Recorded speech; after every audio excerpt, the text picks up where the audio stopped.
To support the show, visit us at patreon.com/retroam. Get early access, bonus episodes, and access to our growing collection of premium podcasts, where we cover other JRPGs like Terranigma, Parasite Eve, and Star Ocean. Hey, Eric. Hey, what's up, Chris? You know what they say, space is like a star ocean, right? Have you heard that? People say the universe is a star ocean. Yes, it's been in the video game Star Ocean. Yeah, I just saw we're fresh off recording our Star Ocean miniseries. We took like, what, 7 weeks off of recording this series, even though it's been 1 week since people heard it. That's right. We spent a arduous 6 weeks making a Star Ocean miniseries. So if you want to go to patreon.com/retroam and listen to it, you can do that. Or if you're a patron, maybe you should just go listen to it because it's pretty good, I think. Yes, we covered Star Ocean and also Star Ocean. Yes. First Departure R. The R stands for remake, I guess. I have no fucking clue. I don't even think we ever discussed that. I don't want to discuss it now. Do you want to hear some hot sounds I've recorded? Yeah, the R is for racing, though. Go ahead. First Departure Racing? Sonic R. Oh, yeah, that's true. Yeah, play the hot sounds.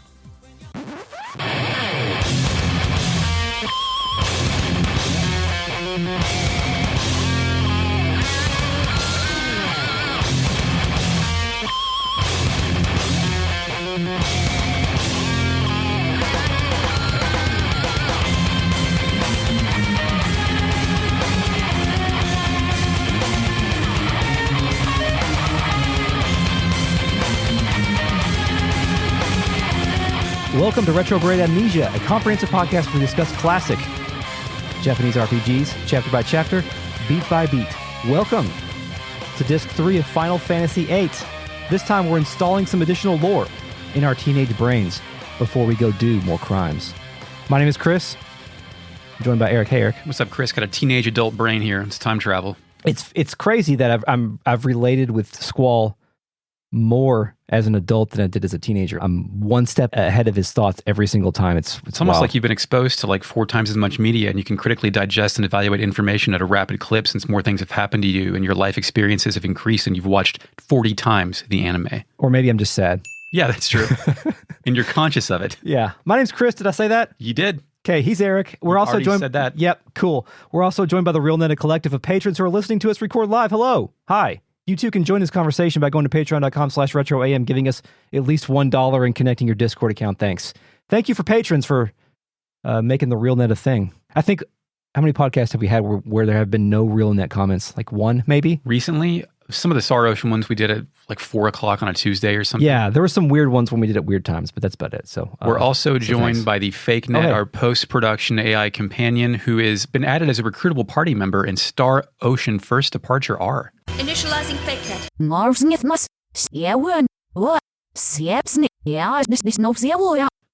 Does that make the Fake Net a... Hold on, wait, what the hell? What was that? Did you plug your shit? It spoke backwards. Oh shit, are we doing this again? Dude, you're the one who hooked all the new shit up. Does this... No one's gonna be able to understand that. Is the Fake Net just... Look, I don't criticize your engineering ever, but you got to get this shit straight, okay? Did I just make the Fake Net into Welch Vineyard? Yes. Okay, well, thank you, Fake Net. Please don't poke me with your stick, your pointy hand stick, your Mickey Mouse glove stick. Patreon.com/retroam. That is weird. It insults you. You can't even tell this time. Yeah, it's actually kind of brilliant. It's fucked, yeah. Anyway, Eric, we're back to Final Fantasy VIII. We're on Disc 3. We've had a nice decompression period while we took a deep breath, took the disc out of our PlayStation, and put another disc into our PlayStation and pressed a button. That's right. You're playing both of those on Switch, right? Yes. Cool. It's been great. But that's what I did as a child, or as a young boy, as a lad. But when, like me, Squall's waking up, he's laying in bed, and he's in silence, and he's wondering something, He's Eric. in his dorm. Yeah, he's in his dorm. Yeah.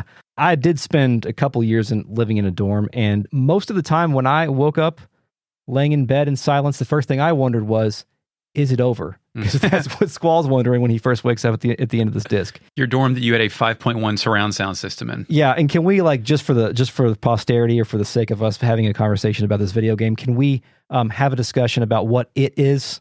Like, is it over? What's over? What just happened? Everything related. Oh, you mean this game? Yeah, yeah. Oh, geez. If you want to say with what the sorceress, yeah. Rinoa dropped to her knees, and there was like some weird, like, Battle of Gardens. Yeah, like she was some cipher thinking stuff. Like he's gone. He just got laid out by Edea. Edea snapped out of it. Yeah. She's never even heard of Rinoa for some reason. Everything's very bizarre, and I wish there would have been more explanation, but that's because I crave that as a person who loves exposition and complete stories, but I actually think it is cooler to have no exposition and to wake up the next day in bed. Yeah, that's pretty cool. And we're going to get some of those answers here pretty soon, but I think the two main takeaways are from that sequence are we may have shocked Edea back into her old self, and Rinoa is now You think it's the violence that did that and not that just her host was done with her? Because I assumed Edea's magic host presence shifted to Rinoa. That's the only thing that makes logical sense to me.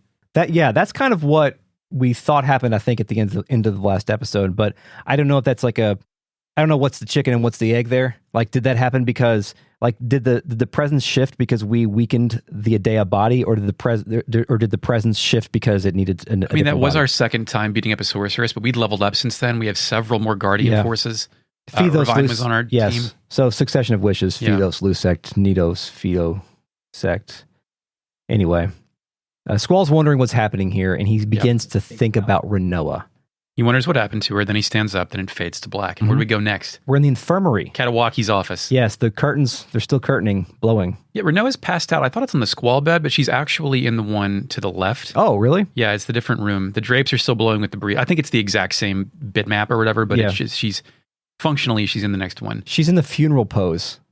Like her hands are crossed over her She's the stomach. Undertaker before a match. Sorry. Kistis bleeps in over the intercom and asks if Squall can hear. Do you think she's paging the entire garden or just to his dorm? I don't remember how announcements worked in school. Like, were they able to ping a single classroom? Or do they have... Yeah. Okay. Okay, well then yeah, probably. All right. I wonder how long my man Squall has been silent, because he's in Katawaki's office at this point, right? Mm-hmm. I wonder how long my man in Squall has been silently staring down at her. She tells him to head to Edea's house at once. Yeah, but yeah. Also, he's just over here staring. Yeah. And by the way, whenever my teenage protagonist in a piece of Japanese media is standing over a love interest, unconscious love interest in bed, I start to get really nervous because I've seen the end of Evangelion. Oh, of course. So I don't want that to happen. Gross. Yeah. Hey. So right, that's not the first thing I think of. No, it is, because that's so emblazoned into my... You ever stared at someone unconscious in a hospital bed? No. Really?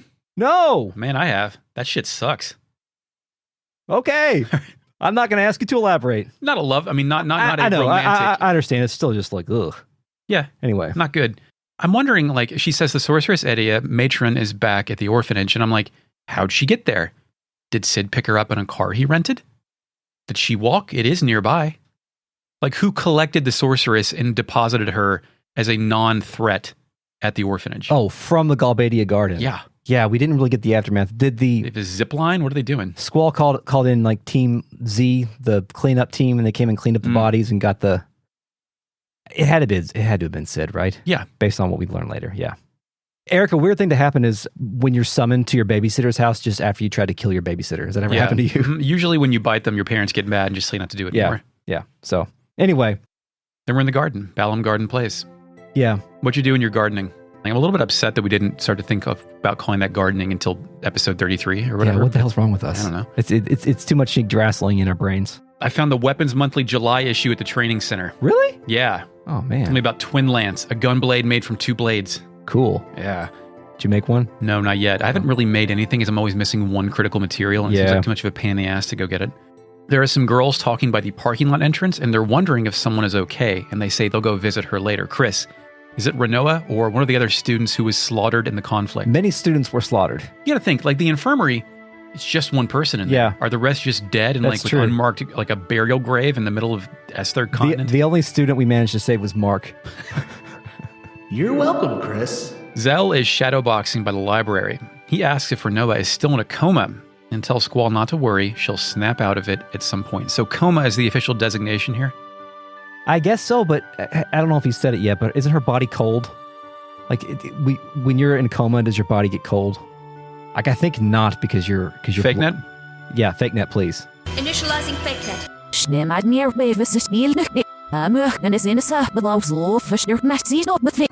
That's interesting. I don't know. I have no idea what. Yeah. Mm-hmm. So, yeah. Mm-hmm. Anything else? What if the quad?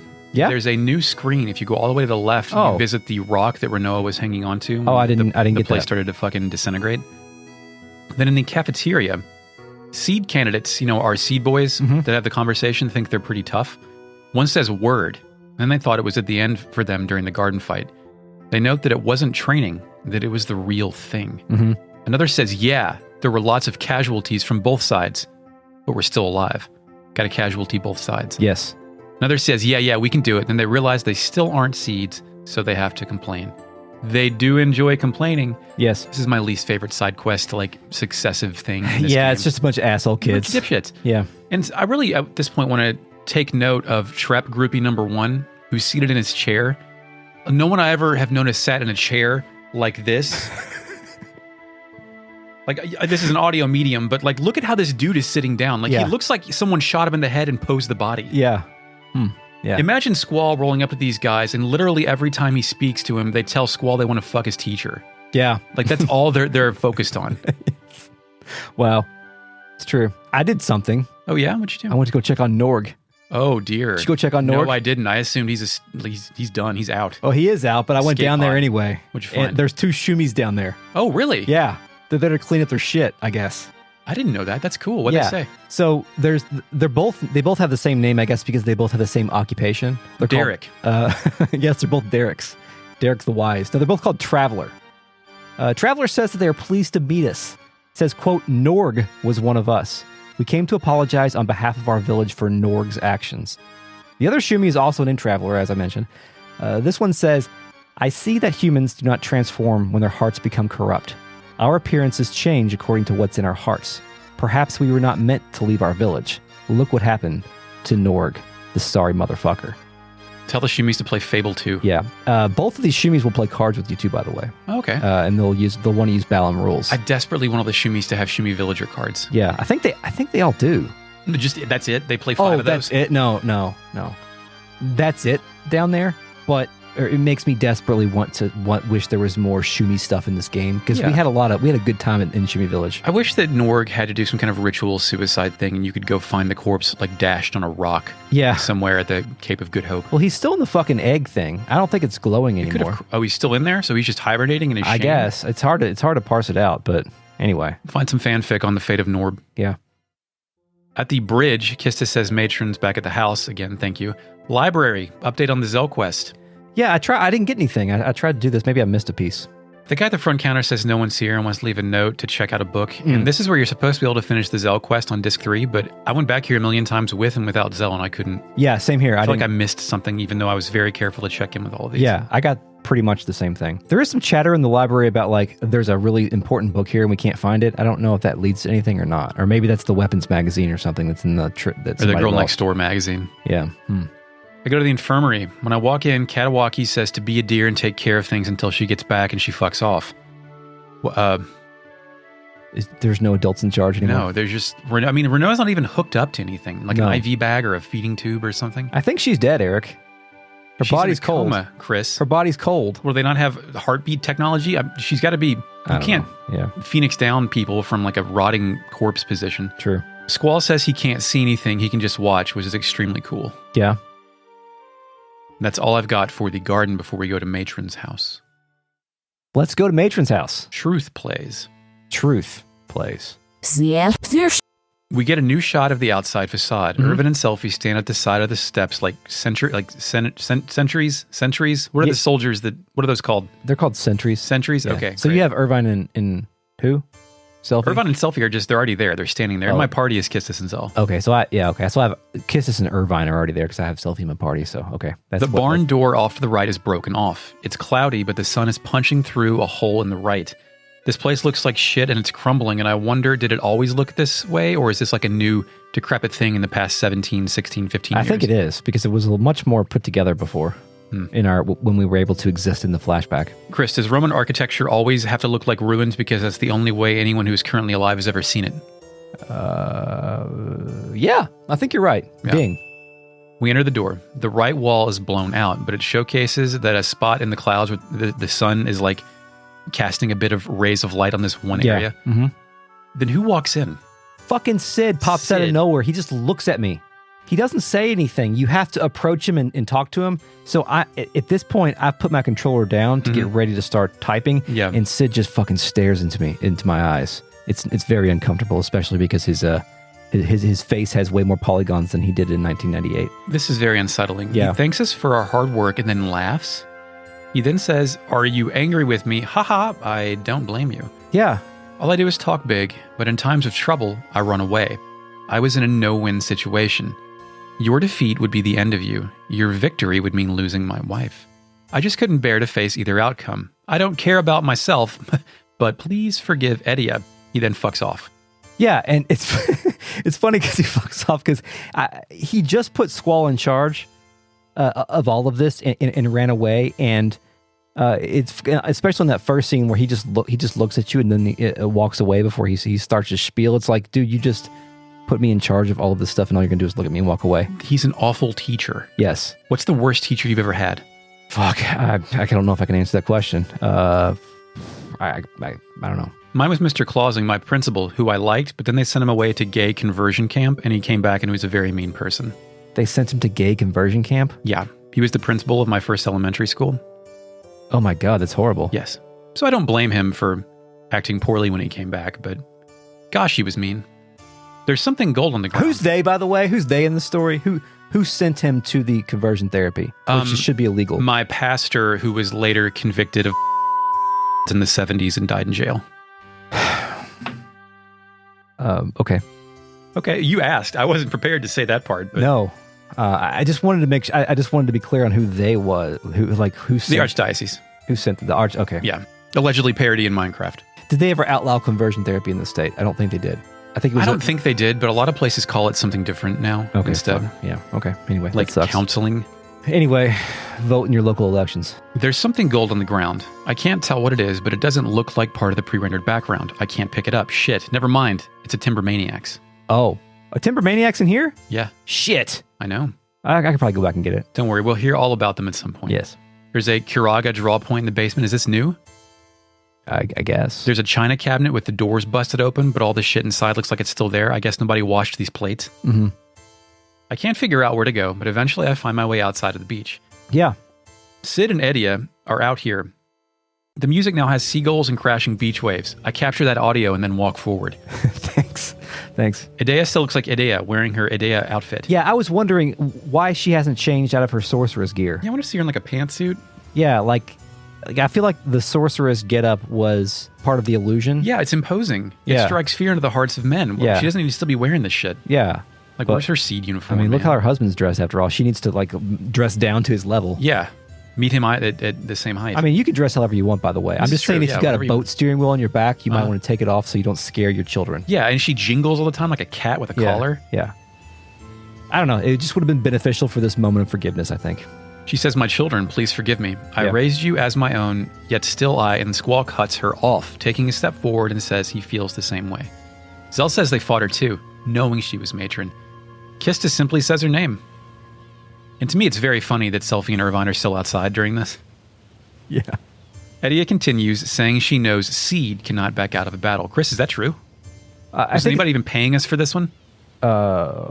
for what? The Battle of the The Battle of the Gardens? Gardens, yeah. Where we finance, I mean... Well, no, Nord's- but our true purpose had been revealed to defeat the sorceress, to kill God. So we had to do it. Yeah, I guess. Special boy, destiny. She says we were magnificent, but that it's not over yet. At any time, I may. ... Doesn't finish. We have control. Yeah, we have control. What did you do when you had control here? Did you talk to her again? I walked up to Edea to continue this conversation, and she gave a lore dump. Wait, I played her in cards first. I did that later. Okay, I just thought it was funny to play her in cards in between this moment. Yeah. She did not deal anything good, so I don't know does she actually have anything good? Maybe it's in the notes in a little bit. Okay, well I didn't get anything good, so anyway, go ahead. She speaks. Mm-hmm. I have been possessed all this time. I was at the mercy of sorceress Ultimecia. Is this our first Ultimecia name drop? It is since Star Ocean. Right. Ultimecia is a sorceress from the future. A sorceress many generations ahead of our time. Ultimecia's objective is to find Ellone. She is after Ellone's mysterious power. I know Ellone very well. Ultimecia is a very fearful sorceress. Her heart is filled with anger and hate. There was no way I was going to let Ultimecia get a hold of Ellone. The only thing I could do was surrender my soul to Ultimecia and lose control of my mind. So that's sorcerer's transfer material. Surrender soul, lose brain. So Mind in the body, right? okay, so she at any moment Ultimecia could take her back over, but the first time she let it happen? Yeah, I think so. Like, you gotta have the devil gene. I don't know. She says that was the only way I could save Ellone. And the end result, well, you all know. The sorceress that appeared in Galbadia was in fact Ultimecia inside my shell. Ultimecia has yet to achieve her goal. I believe she may use my body again to carry out her plans. I plan to make a stand this time, but if that does not work, I may have to face you in battle once again. I ask for your support, young seeds. So are we to believe that Ultimecia mind-hopped into Edea shortly before the Galbadia speech? Like, she's only been Ultimecia for like a month? I think, well, before she, I think it's even before that. It's before she, remember, it was a big buzz because the sorceress had reappeared on the scene. I know, but was she on ice? Like, her and Sid are married. Where has Sid's wife been all this time away? Oh, where has she been? Yeah, all like the it time? wasn't 17 years ago that they left the orphanage, right? I think she was on the ship. The White Sea ship? Yeah, but we yeah, that makes sense, I guess. Yeah. Because they had been preparing for this the whole time. I don't know how they knew that Ultimecia was eventually going to take over Edea. Yeah. Or if they were that we had not figured out, I don't think. Or not sure if we ever do. Anyway, that whole speech was a little too matter of fact for me in this game. Kind of dry. It is kind of dry. I'm glad that there are some dots that are being connected about the importance of Ellone. We're kind of reestablishing a new big bad, but it feels like I'd probably say this about any kind of like exposition dump in a random house, but it feels like maybe some of this information was going to be dealt to us a little bit more with a little bit more finesse if there would have been more time to do so. But I am kind of a sucker though for like getting a bunch of being left with a bunch of questions and immediately getting them answered like an hour later. Like I kind of enjoy that a little bit. With her delivery, I wrote that off as someone just coming out of an internal coma and could be excused for being a little off as far as just the facts, ma'am. Yeah. So now Ultimecia is just idling inside of Rinoa. She could beam out at any time. We're thinking that, but we don't know. Because the presence had to go somewhere, right? Yeah. I guess. I mean, or does it? Because she's from the future, right? Has she already said that? And remember, in my case, neither Irvine nor Selfie ever learned this. So Edea continues on to, I think she's trying to explain the ultimate goals of Ultimecia. Yeah, she's like, y'all ever heard of Sorceress Adele? Which I think I have. We've heard of her before, right? Like in some NPC chatter, some world building stuff, like when we were talking to like the people in Balamb and stuff. Yeah. She was the ruler of Eshtar. Zell says this. He remembered his schooling. Oh, cool. Yeah. During the Sorceress War, no one knows of her whereabouts. According to Microsoft Word, Richard has misspelled whereabouts. And he left off an E. God damn it, Richard. Damn it, Richard. I don't know if Richard actually did this. I was going to say, did you line. type what's your source on that? Did you get a screenshot? Well, the whereabouts in the game is spelled Wherabouts, and there's a missing E in there. Write a letter, dude. Handwrite that shit. Fucking god damn it. We got a line on him now. Edea, we do. Edea thinks that the Galbadians must have thought that she was the sorceress that received Sorceress Adele's powers. So the Galbadians wanted to tap into that and use it for their own good? Like mutually? Yeah, I think so. I think like Adele was the leader of Eshtar, and that was a powerful nation, and perhaps the Galbadians wanted a sorceress at the helm in order to impose their wills. She then says, however, that is not the case. I received the powers of the previous sorceress at the age of 5. I believe Sorceress Adele is still alive, and that Ultimecia released my body in order to use the body of Sorceress Adele. Succession of witches. So then what happened to Rinoa? Like, if she beamed out to Adele, wherever Adele is, why is Rinoa, like, comatose? Or can she not find Adele and she is having a temporary detour in that's a good point. in Rinoa's body, yeah. Holding. Maybe. Can there be more than one sorceress, Chris? I think there can only be one sorceress. Many potential, but one active? At a time. But they all have they have varying degrees of aptitude in order to take on that role. The only reason that there are two sorceresses here is because Ultimecia has sent her presence back from the future, right? Yeah. Okay. Edea continues, Sorceress Adele is the type who will not hesitate to use her powers for her own selfish desires. Should Ultimecia from the future bequeath her anger and hatred unto Adele, their power would be unimaginable. Wow, please do not bequeath your anger and hatred onto me. I'll bequeath whatever I want, Chris. Yes. Edea, it stops there, and if you keep talking to Edea, she just says that over and over again. You have no choice but to pull a Squall and just walk away. Yeah. before the scene can continue. Sid just tells us to listen to what she has to say. Yeah, Zell tried to stop me, and Squall thinks some shit to himself. He says, I've heard enough. I understand that listening to what Matron has to say is important, but Rinoa, ... Squall then asks Edea if Edea knows what is wrong with Rinoa. This is the funniest response possible. Squall explains who she is and... I'm getting to that. Okay. But, like, he explains to Edea, like, because she's like, who's Rinoa? And she says that her body is cold after the battle. That's why I think she's dead, or why I mentioned that earlier. But then Sid's like, yeah, is she dead? The initial question that Edea asked is, Rinoa is the girl in light blue. Oh, okay. I didn't write that down. Like, she didn't even know who Rinoa was. Yeah. Like, I remember vaguely, that girl that was with you? Like, she's not one of the special children of destiny. Yeah. Good point. Yeah. Yeah, Sid can't believe, and, like, he flaps his hands like a GTA 3 character and asks if she's dead. And I'm like, dude, you're the principal.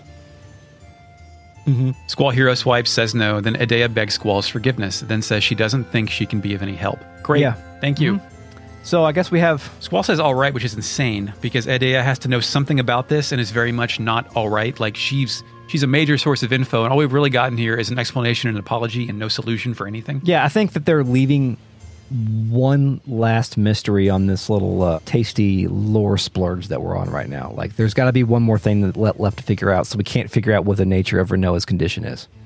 Contrary, though, Chris, Edea's been lying to us the whole game. Sid conspired with her to brainwash us. This is not okay. Even if that is just like a fan theory, it still could be true in the sense of, like, you know, Sid's brainwashed us to get us to this point. Sid, who didn't know if Rinoa was dead, looks at Squall and says, Squall, I understand how you feel, but you are in a position of leadership. The other students at the garden have a right to know about the outcome of the battle and what's to come. Take whatever information you can get here back to garden. Remember, it wasn't just Rinoa. Everyone fought. Okay, multiple things I think you have to say about this statement. Sid cannot understand how Squall feels. Right. It is impossible. Sid has never been bequeathed an entire army of child soldiers that he must use to face his special boy destiny. Which your boss, who by the way is Sid, just told you to do and gave all the power to you. Yeah, like that an never hour before. That never happened to Sid. Like this all was Sid's idea. So Sid was this destiny was never thrusted upon Sid unless you consider it just like. But then again, Squall's never been a sorceress wife guy. Also true, yeah. So I don't think these people can find any common ground. So are we cool with Galbadia Garden now? Like, are we friends? Where's Cypher? She's still on the linoleum in that kiss Cypher, the pavement? Curb sandwich? He didn't just have a dream, Eric. He had a romantic dream. Yeah. So he's got to find another goddamn his edible sorceress. complex. Yeah, I was going to say, that's a good point. Yeah. Another mommy to Imprint. Yeah. Squall says he understands, but then Sid cuts him off at but, repeating the word 3 times, then telling Squall that but isn't something a leader should say. Yeah, and I want to punch Sid in the face. Yeah, I wrote shut the fuck up, Sid, because I'm sure you've heard this, or like we've seen this in movies and stuff. When someone goes but like very sarcastically to try to dunk on somebody or to try to get somebody to stop making excuses. Yeah, when you're tired of excuses. It's very annoying because sometimes, you know what? There are excuses. There are explanations for events. Fuck you, Sid. Eat it, Sid. Squall hits Sid with 10 dots, then turns around and punches the stone wall, thinking, damn it. Yes, his brain is totally scrambled right now. Squall then comments on the things he's thinking, dialogue box up top, then Squall text on a black screen. Squall thinks Ultimecia's objective is to find Ellone. And then he thinks first time we met was the day I became a seed. We met again in Timber. He's thinking of Rinoa. Yeah. And then text on screen, Ellone's mysterious power, sending one's consciousness back into the past. Ultimecia wants to use Ellone's powers, right? Then he thinks we had a lot of arguments at first, but in time, things began to change. So I think Squall is going over the facts of what needs to be done as a leader, but is having personal thoughts conflicting, like in contrasting with this at the exact same time. It was all very jarring, but I think it was supposed to represent the conflict in his mind and how scrambled his shit is right now. He continues, I get it. Ultimecia wants to send her consciousness from this period further into the past. What is she going to do in the past? And Squall thinks, you were looking at me. You smiled when our eyes met. This reminds me of zoning out during a work meeting. You know what? You know what I wrote? What? Or this is like me when I'm on a work call, not paying attention, and suddenly I'm expected to chime in. Yes. Like you keep a part of your brain active to hear key words so that if you respond, you can bullshit something using like at least a term that they're talking about, like the topic. Yes. Then he says, or on screen, it's time magic. Past, present, and future are compressed with a C. What's going to happen to this world? Why do something like that? Then he thinks, Rinoa, give me another chance. So can you imagine a world where time is compressed, Chris, and this isn't just a trick to keep assets off disk 4? Like personally, can I think of a world? Like what does that mean? Like like all time experienced at once, like what? Do you remember what is the how analog in fiction? Do you remember how you felt in the year 2020? Oh yeah, that's right. But you can only think about that in the past. You can't experience it in the present. Oh, I gotcha. Well, yeah, it's difficult. Like it's one of those things where I try to contemplate the concept of hell and how it just lasts forever. And I start to think about that, and then you get one of those like depressing stares where you don't blink for a long time. And it's best not to think of such things. Yeah. Is Squall done? Is he done thinking about all of his eyes on me shit? Yeah, the screen comes back up. We're out of the darkness. Okay. Squall is staring at the wall he just punched. Irvine and Selfie have come in, probably hearing the wall being punched. Selfie tells Squall he's not listening, which is true. Squall then snaps to life. He says, so basically, all we have to do is prevent Ultimecia from getting a hold of Ellone. Kisses says, yes, but. Then Squall continues. We're going back to Garden. We have to let everyone know. So my guy, I think, is trying to put Rinoa out of his mind and being very mission-focused. Yeah. On the task at hand, because he's got to be a leader because Sid has just totally fucked his shit up. Irvine then says they're all worried about Rinoa too. Seemingly aware, Squall just shifted into business mode. Squall hero swipes and then says, then why don't you? Forget it. Fade to black. And I got a note here. Did you talk to Sid anymore after this? No. Apparently, if you talk to him, I saw this in the script and couldn't find it. He starts talking about the Great Hein, or at least you unlock a glossary entry on Hein, but I couldn't find anything. Hein? Yeah. Hein? Hyne. Oh, yeah, that was the... You can ask the fake now because I forgot who Hein is as well at this point. Well, I'm pretty sure that we learned about Hein. Remember how we learned about it was like a god that sealed away the humans and it had something to do with magic? I thought that was lore. Odin. Did Odin invent magic or? No. This was like a legend that we learned, a myth and a legend that we learned from like one of the kids in Balamb. On the first day of school? No, it was in Balamb town. Oh. And Hein was some sort of entity, like the source of all magic, and it sealed off half its body or something. Fake net. Initializing fake net.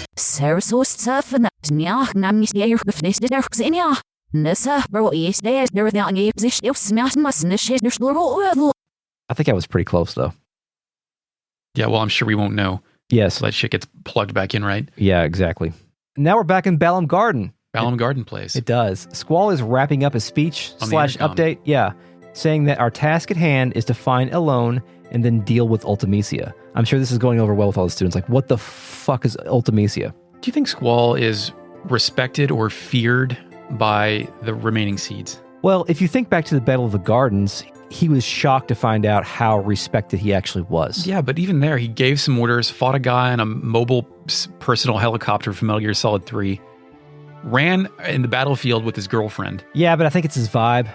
We know what he's like, but I think maybe he externalizes a different vibe to the students of Garden, so they actually think he's like a cool leader guy. Like when you see a guy parallel park a car really well, you're like, I would follow you into oblivion, sir. Yeah. Ma'am. So after Squall gives his speech, I'm wondering, like shouldn't Sid and Edea have told us that, like, where they sent the white seed ship? Yeah. And then I pressed A, or in your case, it would have been the circle button, I guess. And Squall says, I believe that Ellone... please, sir. Yes. I believe that Ellone is on the white seed ship. We're going to look for it. So this phenomenon of me, like, predicting what Squall's about to say keeps happening more and more. You're becoming Squall. Yes, I am Squall. Thank you. I'm dead. This is the point that it occurred to me that Sid knew all of this was going to happen and prepped Squall to take over for his old jobs just so he could fuck off forever once he got his wife back. Like, not a word about Garden versus Garden or the burning stack of bodies somewhere. Yeah. He's said, like, sorry about all the dead students that I'm ostensibly in charge of. Yes. This is all on Squall now. Squall's like, did you see that shit I just did? Yeah. Like, hit a boxing match on a rope dangling in the sky. Yeah. Jesus. Sid had no leadership. Squall also says that Edea is back home and we're going to leave her alone. She's not our enemy anymore. Did they know that's basically his mom? Does anyone else know this? I don't know if they filled in these blanks. I don't think anybody could believe that shit if they tried. So you know how he said, let's just leave her alone? Well, after this, I went back to Matron's house, Chris. Oh, you did? Yes. And what'd she say? Sid believes that Ellone is traveling on the White Seed ship. Oh, thanks, Sid. Thank you. No shit, asshole, you put her there. He says the ship will make it difficult for Ultimecia to find Ellone, but does not elaborate how. Edea says she's staying here with Sid for a while. But I have to stay here for a while too, Chris. Do you know why? She's a card, Chris. Oh, she does. She has her card. Oh. She also plays with the Central region, which is open, random, same, plus, and 1. Oh, fuck. I survived that and win the Edea card from her with my Cypher card. You can play Sid here too, and he still has Cypher if you never got Cypher. Cool. He will use Central Rule, signaling that he's moved on from Balamb Garden. Oh, wow. And did you do anything? Now I'm back at Balamb Garden, where Balamb Garden plays. And we're going to go check in on Rinoa now? Yes, Infirmary. Yeah, so we check in on Rinoa and we get a new song. This is the first time I think we've heard this song. It's called Love Grows. Yes, Katawaki is also once again excused herself. Oh yeah, she's not here. Love Grows has the Eyes on Me melody, by the way. Just another like one of those? Another one of those. I really wish you hadn't compared seeing Rinoa in a hospital bed to the Evangelion scene, because that's now all I think of why Katawaki leaves, is because she knows Squall is going to say, I am disgusting after doing something heinous. Our boy... I apologize. Yeah, our sweet boy Squall approaches Rinoa's bed and kneels. He puts a hand on her head, leans over her body, and thinks, Rinoa, you feel so cold. Are you going to be like this forever? So with psychological injuries, man, I wonder, like, every time since I've turned like 36, when I hurt myself running, I'm like, is this just the way it's going to be from now on? It's not healing after 3 days. Mm-hmm. How do I fix this? Your mind just fixates on the pain lasting forever. Mm-hmm. And then he speaks out loud, burying his head in his hands and saying, isn't there anything I can do? You were so full of life, now you don't even make a sound. Squall stands and buries his face in his hands, crying. I want to hear your voice. This is like talking to a wall. Rinoa, call my name. The Squall then collapses at the foot of the bed and it fades to black. Chris. Yep. He's only like ramped up these feelings to more than friends since she was taken away from him. And would he have cared about her this much had she not gone comatose after the sorceress battle? Because what the last thing they had was that strange heart-to-heart with the porno at the concert in Fisherman's Horizon, right? Yeah, but you could read that as Squall doing his mental defense mechanisms in order to keep her out, and because of the trauma that he has been put under in the Battle of the Gardens, that wall is just gone. So for love to grow, she had to get damseled. Yeah, that's the way this game is going. Yes. I'm not making a judgment on that Yeah, technique, sure. but it's a storytelling device. Yeah, but that's what's happening here. Yeah. When you take something away and it increases the desire for it, even if it's a person, I guess. But it faded to black. It did, and the best thing that could possibly happen in Final Fantasy VIII happened. Junction Party. It's time for a Laguna sequence. Hell yes, I've been granted the power of Laguna. The game actually lets the player junction who they want this time, which is nice. This always confuses me though, because you forget who's got what. I forget who's got what, and it didn't happen this time, but later I ended up having one of these characters that had no magic spells, and I had to do it again. I mean, ideally, you want to set up your guardian forces in an attack, magic, and defense. Yeah. Like for each active player. I ended up, this made me have to retool everything. I was upset, but whatever. We come out on Snowy Mountaintop in Trebia Canyon. Edge of a cliff. We've been here, but we haven't been to this exact setting. Right. Timber Owls plays. Yeah, Timber Owls is a very fitting Laguna sequence theme. We haven't heard it since our collection of dumbasses tried to do a sabotage. Yes, speaking of collection of dumbasses, Laguna is here asking Kyros why the heck he had to do this. Yeah, they're on some kind of roped off mountain path. Laguna and Kyros are in civilian clothes, and Ward is wearing green pants, a white tank, and a blue bandana. Because of... You get fired from prison? I don't have Ward here. Remember, I picked up you picked up the magazine. I picked up the magazine. This is a sequence where you don't have Ward for some stupid... Okay. After this, I was like, wow, there's really no reason why Ward couldn't be here, but whatever. It's a neat thing. So what does Kyros say after Laguna says, why do I have to do this? Because we have no money. We should go kill some monsters. Laguna apologized. I'm like, dude, you had a job and a house. Where's that? Says, yeah, so it's kind of my fault that we stayed at that hotel so often, but heck, I'm not cut out to be an actor. So this shit is a shock to me, Chris, because last we saw he was making a nice life for himself back in Windhill. Yeah. Like, what hotel? I know he was like traveling and writing. Is that what he's doing now? Is like he's pursuing his own romantic dream of being a journalist and dragged his life mate Kiros? Maybe he stayed at the Galbadia Hotel over and over again, hoping Julia would show back up or something. But why is he going back to Julia? Where's Rain? That's true. He's probably. Julia got married to Fury Caraway. He learned that last time. He did? I think so. No, Like, we learned that at bar in Squall. Rain. No, because Rain was there. We learned Julia that became a pop. Okay, all right. we learned about Julia when we were Squall and went to Windhill, I think. Well, whatever. Anyway, we know that like Laguna sequences were condensed for this video game, and to cut out everything between Windhill and now, I think is kind of perfect because we're this is kind of a shock to our system here. We don't in know what terms of the way we understand Laguna. He's doing here. Then somebody off screen yells, "Take your positions." And Laguna puts his hand on his head and says, "Man, I can't believe this director making a movie with me, an amateur. The heck am I supposed to do?" What has he gotten himself into now, Chris? I have no idea. We do have one piece of information about Laguna's journey because we've been to Shumi Village in our playthrough. We know that like he turned up there all bloody and shit. Yeah. With a Moomba or something. Trying to piece the dots of Windhill, this and that, or at this point in time, without knowing how his entire plot was going to play out, is just it's spectacular. I love it. Ward can't believe this shit. Then Laguna says, all right. So we were lucky I got the job. As long as we make some money, right? Mm-hmm. Screen then fades to black. Then Laguna says, are you serious? What kind of costume is this? Yeah, he can't believe this shit. Kiros tells him there's no complaining and says, let's go.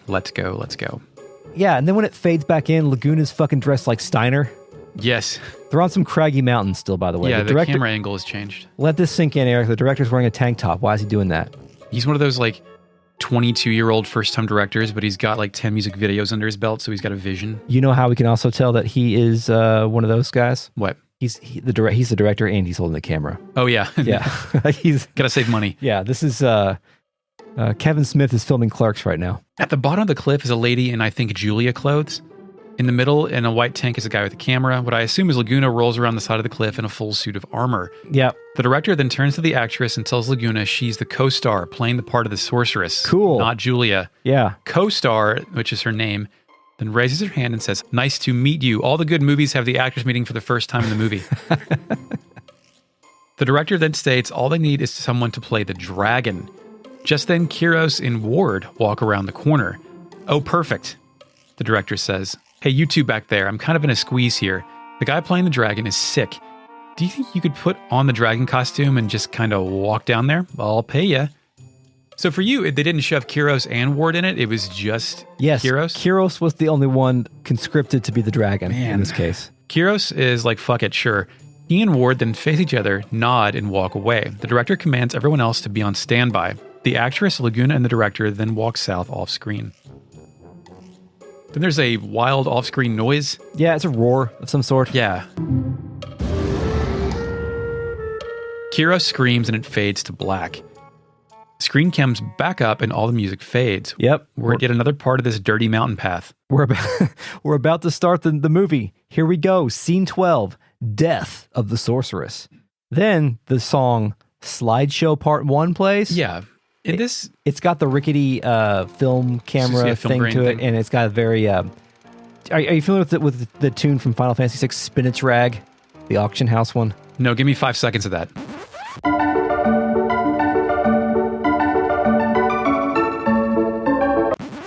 Thanks. Snaff. They don't really... They're not the same song, but they have the same kind of vibe. Similar. Yeah. So what I'm thinking here, has Laguna...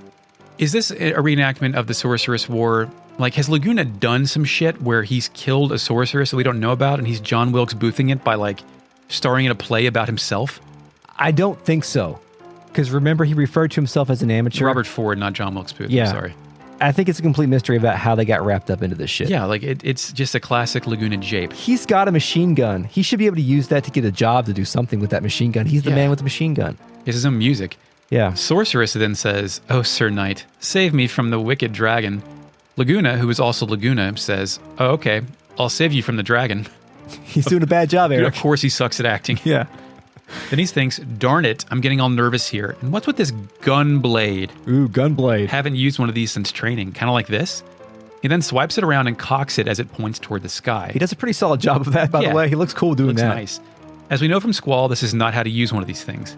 Yes. Is this the gunblade origin? How long have they been in this world? Was it always a movie prop? I thought they were new. How long ago did Laguna use one in training? Maybe just like Cypher and Squall were the first to actually do shit with it rather than being like something kind of weird toy.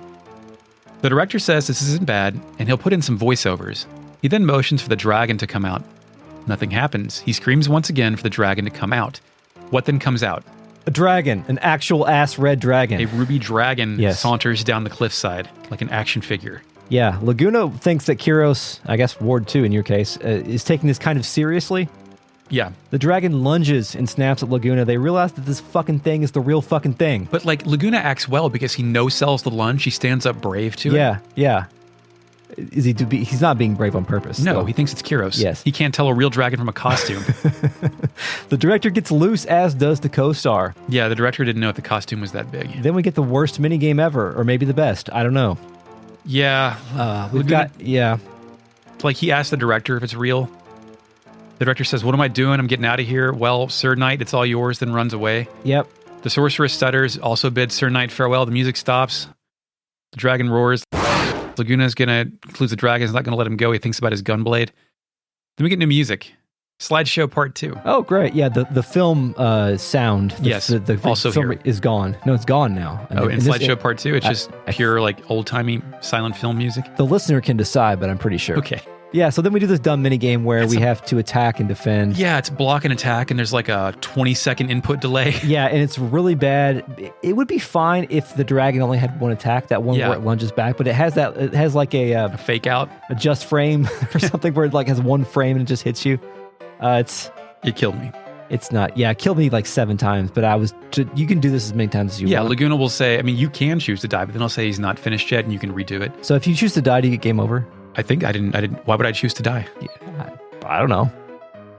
Anyway, you do that. This is by far the worst. This is worse than the punch kick fight minigame with Squall in the classroom. Mm-hmm. After the battle, he says, "And now's my chance. Run."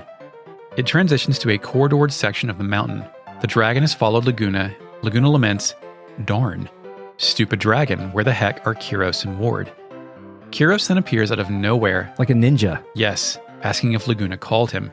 He leaps down off a mountain, and it looks like Ward kind of falls down the mountain. Yeah, I don't know. Laguna literally spins out of his knight armor, and Kyros tosses the man his machine gun, which he catches. Yes, he once again becomes the man with the machine gun, finally. I don't know anything about video game making, but I've always heard anecdotally that making one character hand another character something is difficult. Yeah, I can imagine that. Like you see that so many times especially in like open world RPGs or video games when there's like a lot of characters and someone's doing the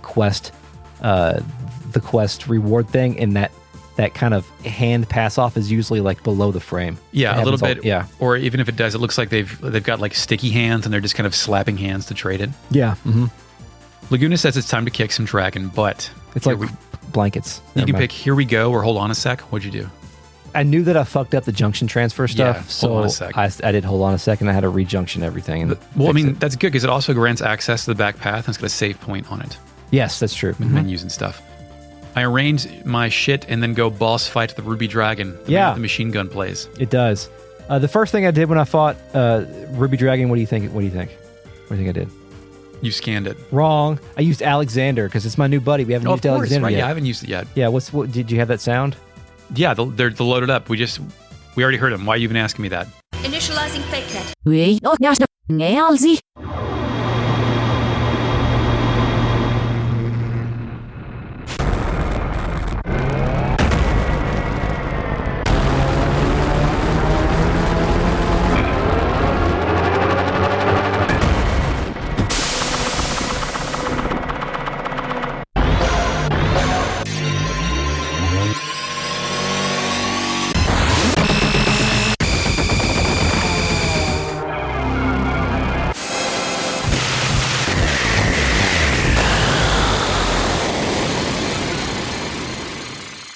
Oh, okay. Well, he casts Holy Judgment, and Alexander's a cool summon. I just wanted to make sure that I never understood what the hell Alexander was. Like a castle in every game? Yeah, it's like a castle man. Yeah, and I mean maybe it's a reference to Alexander the Great. That's what I assumed. Or maybe because legend states that he was a mobile castle. Yes, I don't know. Shit, I'm not Alexander. How would I know? Sick God Hand reference, Chris. I mugged an Infernal Fang, which is a pretty rare thing. Then I scanned a Merrick. Okay. This is not a boss, though, so it's not a game. I'm just All going to read it to you. Okay. Ruby Dragon. Strong and smart dragon. If enemies are using Reflect, it casts Reflect on itself to mirror the attack. Cool strategy, Ruby Dragon. Then you know what I did? You slaughtered it like an animal? I scanned Laguna. Okay. Laguna's not a boss, but he's a character on our team, so this is a game. Yeah. Is it one of the following three?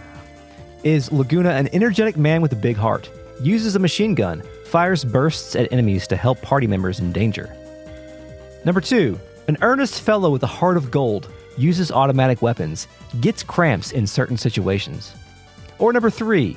A delightful man loved by many. Uses a machine gun to fight for justice. The first one. Good job, Eric. You got it. Was it a ding? Yeah, it's a ding. Cool. Cool. Then I scanned Kyros. I don't have Ward, so I never got Ward. So, which one is it, Eric? Is it number 1? Trained in the art of Qatar. The blade's used by a special fighting style. Despite the outcome of his adventures, loves Laguna. He studied the blade. Yes. Number 2, wears sharp blades called Qatal on both arms. His fighting style is also unique, like his weapon. Or is it number 3, a former Galbadian soldier who now travels with Laguna, can slice enemies with special blades called Latar. Are the typos yours or... Yeah, you said his weapon different times. I said different ways in Qatar, all three. Qatal, and Latar. Okay. Yeah.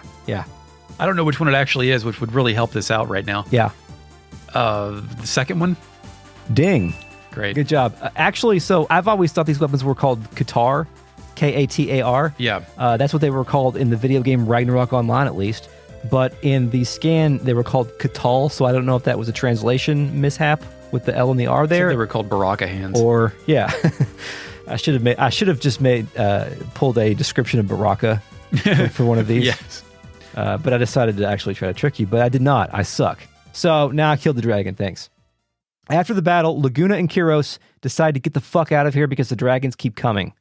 Right? Because like more dragons show up. I guess. Slideshow part 2 resumes. Mm-hmm. How many are there? They just keep coming. We get out of here. A slow fade to the scene.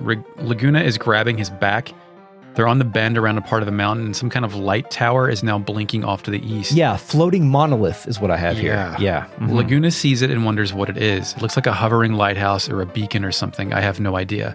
When I wrote this, I had no idea, but now I do because I've played further into this game. Yes. This is called foreshadowing. Mm-hmm. I knew what it was just because I remembered several proper nouns and I biological deduction. Final Fantasy names. Yeah. So that's the end of Laguna, but not the end of the flashback. Because we further up in time to a new flashback with the noise of rain. Suddenly we hear some rain. Not rain the person, but rain the element. Rain.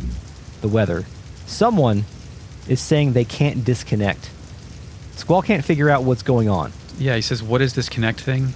Apparently this is Ellone. She's telling Squall that connect is what she calls using her special power. So she's directly communicating with him. She also says, is it you, Squall? So could she not aim this thing and know who she's connecting through? Or maybe she knows who she's connecting through, but now maybe somehow Squall's able to kind of communicate back Lucid and forth. dream through it? Yeah, she apologizes and says that she needs to use Squall's spirit a little while longer. Let me go back. Yep. We then see Laguna. He's in the rain. Rain. Speaking with a black-haired woman. She's just got like kind of dark clothes on. Black dress, purple undershirt. Yep, and Laguna is saying she ain't here either. This woman, as we will learn from the dialogue box, is Edea. Finally, a costume change. Yes. She asks what happened to this Ellone. Laguna says that she was kidnapped by Eshtar soldiers. Laguna... Yep. Did this shit happen while he was out making a movie for money? My hypothesis is that like he was out looking for her already and they ran out of money, so he had to be in a movie. Timey-wimey, okay. Yeah, that's what I'm thinking. And here. they're at Matron's house. Yeah, right. yeah, It's they like are. it's the same where Squall was in the Charlie Brown shirt crying. Exactly, yeah. Laguna has been traveling, trying all he can to get inside Eshtar. And we knew that we knew this was going to happen, kind of. This adventure was going to happen because of what we learned in Shumi Village. But I think what we don't know is how did Laguna connect with Edea? Like, why did he go to her to find out where Ellone is? Because... Yeah, where did Edea enter the picture here? Because she was an orphanage and child soldiers, maybe because he parked Ellone with her. He hasn't parked Ellone with her yet. That's going to happen eventually, though, because we know that Ellone ends up at the orphanage. Well, yeah, but this could be post Ellone's time at the orphanage, right? When the orphanage went to a white seed ship. Edea referred to Ellone as this Ellone. She says, "What happened to this Ellone?" Like it's the first time hearing her name. So okay, I think somehow Laguna connected with Edea at some point, but I don't necessarily know why that is. Anyway, Edea asks if they were looking for a successor to Adele. Laguna confirms. Edea asks if Ellone is his daughter. His response is great. Like he instantly like melts. Yeah. Kind of. He's like, "No, but she's so cute. Oh, I wish I could hear her voice." Then our dream boy Squall chimes in. He wants to hear Rinoa's voice. This is when Laguna kind of winces, and it makes me wonder if like when Squall interacts too much with the dream, if that's what gives Laguna cramps. Yeah. He's the source of diarrhea. Yeah. When Edea asks what's wrong, he tells her it's the fairies, a common colloquialism for diarrhea. Right. I'm going to start using that. I forgot the fairies, guys. I had to go home from work because I got the fairies twice in one day. Yeah. BRB. Squall says, "I don't care if this is the past or what. I want to hear Rinoa. I want to see Rinoa. My dude is obsessed." Yep. He says there might be a chance to save her. And I say, "Sure, Jan." Would Squall feel this way if she didn't fall into a coma? I already asked that. Do we think that Squall would have been obsessed with her if he would have allowed himself to be obsessed with anything up in his life up to this point other than battles and orders? Like if he had allowed himself the time to be obsessed with video games, like would he have this fixation with Rinoa, or is it actually if he like actually had a hobby other than sulking? Yeah. Tough to say. Maybe you should have joined those like seed candidate burnouts at the cafeteria. Yeah, maybe so. But I mean, this we already know this is like a destined romance, so we have to, I guess, operate under the assumption that it is like a legitimate romance. But Ellone then speaks to Squall. She says, "You can't change the past. I just found that out. When I was kidnapped, Uncle Laguna went on a journey to find me. But because he did, Uncle Laguna wasn't able to be by Rain's side when she died. Mm-hmm. Rain wanted to show Laguna her newborn baby. Baby? Yep. Baby? Baby. Baby. Rain kept calling out for Laguna, so no matter what, I wanted Laguna to stay in the village. But it didn't work. I can no longer make it back to that moment." I think that's funny because it explores the limits of time powers, and that's awesome. It's like not being able to continue a dream that you want to go back to. Yeah. Like you can only go back so far no matter how powerful you are. I mean, we haven't really made a judgment or a comment about this, but like Ellone's ability to have people that she knows experience the past to some end is kind of a cool device. Yeah. Your first person point of view to someone. But I mean, you have to wonder, they don't explore this, but if it's just the actual past or someone's distorted memories of that past. Yeah, I think I think it is the latter, just because there are multiple outcomes for several of these things that may or may not influence the... Yeah, that's a good point. She finishes, "And also, I can only send you inside someone I've met before. I'm sorry, Squall, I'm about to disconnect. I'll try to speak to you this way." He thinks sis, Ellone, I'm, then it cuts off. And her last line about only someone I've met and not being able to change the past is important later when it's important later. It's important later when it's important later. Mm-hmm.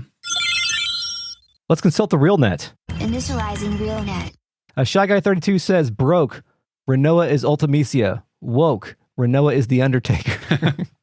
Panda Pajama 17 says, "Squall before storming Galbadia. It's so obvious that everyone is trying to set us up with this ring shit." Yeah, by the way, the ring shit was very obvious. Yeah. I wonder if they ever bring that up again. God damn it. I wonder if we're going to hear of Grimoire, not Grimoire. Grimoire Vice? Grimoire Noir. No. Griever. Yeah. Or didn't you name Griever Fake Net, I think? Yeah. Yeah. Mm-hmm. Which I'm sure I'll forget about until he starts talking about it again. Shy Guy 32 calls the entire Ring episode Ring Shit Adventure. Ring Fit's my most played RPG of all time. John Doe says, "Squall after Galbadia. Holy shit, their dumb attempts to get us together worked." Yep, they did. It was all the Ring. It was all the Ring. God bless the Ring. Many folks believe that Norg is still in his chrysalis. Token May says certain animals, when they hibernate, will drop in body temperature. So Rinoa's hibernating. There we go. Got it. Solved it. Telephone Ghost says, "I'd like to imagine Squall is watching the unconscious Rinoa, repeatedly offering triple triad challenges." Yeah. Play me in cards. Just please play me in cards. I have your card. I took it from your dad, who locked you up the last time you saw him. Dubert says, "Jesus Christ, Eric, you have the craziest teacher stories." Yeah, well, Cal L makes a good point. When you look that good, why would you change clothes? It's a good point. It's true. If I woke up and I was a sorceress and I had the sorceress clothes, I'd be like, yeah, fucking, I'm going to rock this shit. Cal L says normalize wearing boat steering wheels. Yeah, jingle bells. John Doe says, I fucking love the possible implication that Edea's wild-ass get-up is maybe just how people dress in the future. Yeah, maybe. Or Ultimecia is just super-duper extra. Or both. I think both are true. Like, imagine going back to 1946 and you're wearing like the mid-aughts billowing baller shorts. My Fargo shorts. Yeah. Tokume says, some of this I feel might be explained by the ending. Thank fucking, please explain something to me. Okay, Shy Guy 32, this is maybe a minor spoiler, but I don't think it really is a spoiler. I think it might be important for our conversation. Shy Guy 32 says, I think that in order for her plan to work, it's Ultimecia, she needs to always be possessing someone in the past. Otherwise, like the connection gets broken. Yeah, I guess so. So she can possess in the past and Ellone can remote view in the past? Their powers combined, or Captain Sorceress? Yeah, that's actually a connection that we didn't really make during the actual podcast. Like, Ultimecia's powers are just a more powerful version of what Ellone has. I think we're alone now. I think we're alone.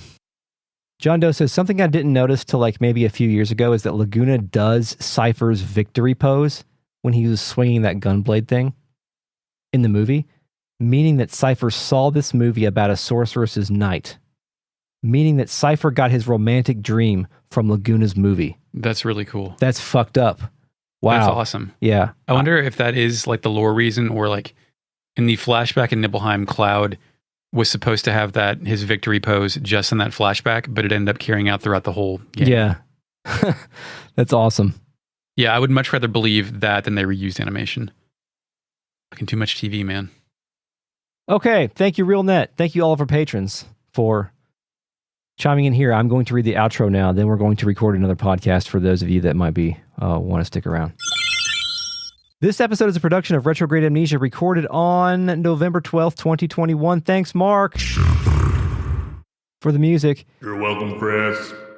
Find us on Twitter at Retro Amnesia Pod. Hey, by the way, we have a YouTube channel. You can listen to this podcast on YouTube if you need to use it in a browser. I don't know if we say that enough, but you can do that if you want. It's fine. There's comments there too. It's cool.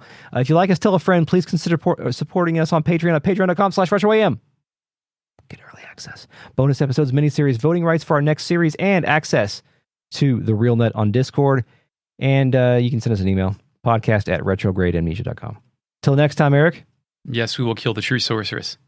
And now, you may go back to sleep.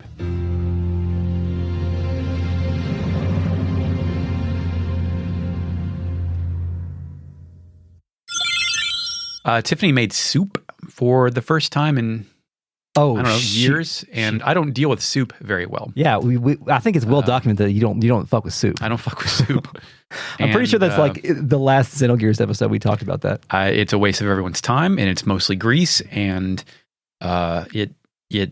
you make a mistake, like, oh, that didn't go the way I thought it would. I have to leave immediately, and you come back and like, well, that was traumatic, and then 5 minutes back at work, you do it again, and it's just like, I should edit this conversation into the conversation about soup. 2.0 update for the last episode. I don't think I want to do that. Future past. Oh man, I should just say I brave fencer Musashi did at work. Dupert says, God damn, that is a huge podcast lore payoff. I think that's in reference to your shitting yourself. Have I done that before? No, the soup thing. Oh, yeah. Talking about why I don't like soup and then explaining why I don't like soup when I become afflicted with soup. Yeah. Mm-hmm. Long-time listeners get rewarded with stories of shitting yourself twice at work in one day. Yeah. I guess that's in the outtakes. What's it called? The FMV cartoon game. Press the button. FMV cartoon game. Road Avenger? Arcade game. Dragon killing game. Dragon Slayer. It's just called Dragon Slayer? Dragon's Lair, Dragon Slayer. I don't know. Space Ace. Yeah, the predecessor. Don Bluth, right? Dragon's Lair. Whatever. He's that Dirk the Daring. Yes, he's that kind of knight, but he's much more silvery, like our boy Steiner. No, it's not. So you're only going to get that joke if you were there. Sorry. Everybody else can get that joke in 5 weeks. Or in the past. You never know. This podcast is kind of like Ellone's Power, actually. Kind of is. Yeah, no. Yeah. I mean, depending on when you heard it, you know. A moment in time recorded and edited to suit our needs. An idealized version of a real event.